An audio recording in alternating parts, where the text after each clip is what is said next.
কারণ ভারতই পারে একমাত্র নির্বাচনটা দিতে বাধ্য করাতে। তাই বিএনপি খুব দ্রুত ভারত বন্ধু হওয়ার চেষ্টা শুরু করে দেবে আর কদিনের মধ্যেই, আমি এটাকে ভবিষ্যৎবাণী করে দিচ্ছি।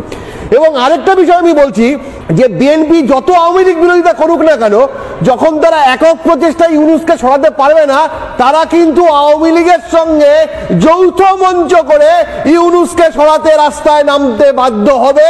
ঠিক এরশাদ বিরোধী আন্দোলনে যেভাবে খালেদা জিয়া এবং শেখ হাসিনা একসঙ্গে রাস্তায় নেমেছিল, ঠিক সেভাবেই নামবে, কারণ ইউনূসকে তাদেরকে সরাতে হবে। দেখেছেন, ইন্ডিয়া বিএনপিরা বুঝেছে যে ইসলামপন্থীরা বড় হইতেছে, লীগ না থাকলে সে এটা সামলাইতে পারবে না। এটা দেখে আমার সেই জিয়ার আমলের কথা মনে পড়ছে।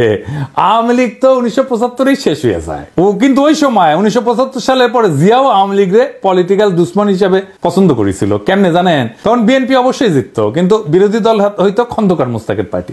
মুস্তাককে জেলে নেওয়া হয় 1976 সার্কিট হাউসের কাপলেট চুরির অভিযোগে। ছাড়া হয় 1978 সালের 16 ডিসেম্বর উপলক্ষে। তার 7 সপ্তাহের মধ্যে সংসদ নির্বাচন। খন্দকার মুস্তাক যেন দল গঠন করতে না পারে সেজন্যই তাকে 1976 সাল থেকে জেলে নেওয়া হয়। জাসদের মূল নেতারাও জেলে রাখা হয়। জাসদ 8টা আসন পায় আর 39টা আসন পেয়ে আওয়ামী লীগ বিরোধী দল হয়। খন্দকার মুস্তাক দল গঠন করে নির্বাচন করতে পারলে আওয়ামী লীগের অবস্থানটা উনি নিতেন। আওয়ামী লীগের ভোটের বেশিরভাগই উনি পাইতেন। উনার ভোটারেরা মুসলিম লীগে ভোট দিছিল তখন, আর মুসলিম লীগ ওই নির্বাচনে 20টা আসন পাইছিল। এইদিকে নিয়ে যাইতেছে বাংলাদেশের ভবিষ্যতের বিএনপি।